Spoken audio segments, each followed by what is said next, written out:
Whether we like it or not, whether we believe it or not, we are locked in a life and death struggle with the forces of evil.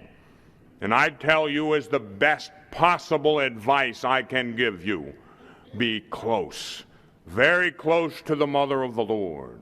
She is leading us into deep communion with her Eucharistic Son. True devotion to Mary will lead you to the Eucharist. Please know that beyond any shadow of a doubt. Our Lady does not just bring you to herself, she moves you to her Son. And Jesus brings you to the Father in the power of the Holy Spirit. That's how it works. The Eucharist, that's what's going to conquer evil. It is the Eucharist that is going to transform the world. Our Blessed Mother is leading us into deep communion with the Holy Eucharist. You must make progress. Many of you still don't make a holy hour. Many of you still don't visit the Blessed Sacrament, and you're the best. You're the cream of the crop, the pillars of the church. You're the hope of the world.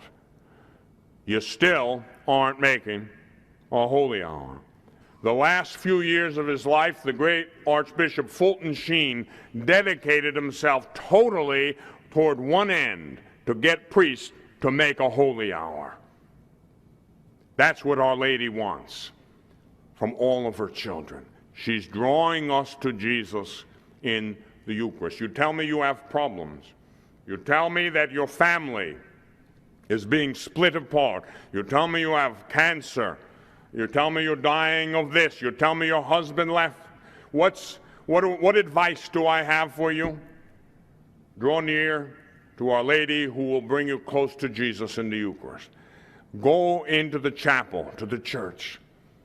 If you can't give an hour to make a holy hour, then give a minute.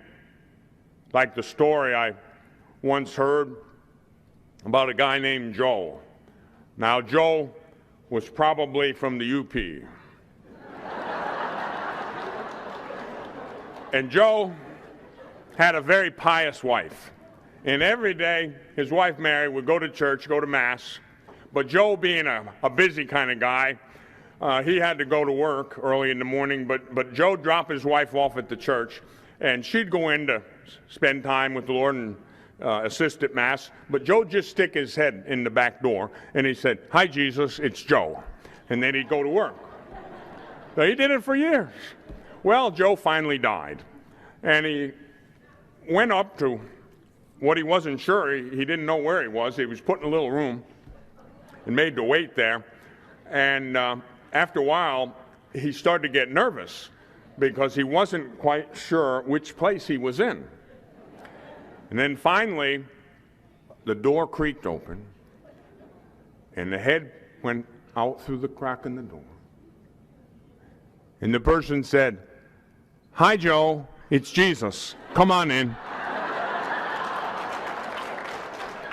Even if it's only a minute, spend a little time with the Lord in the Eucharist.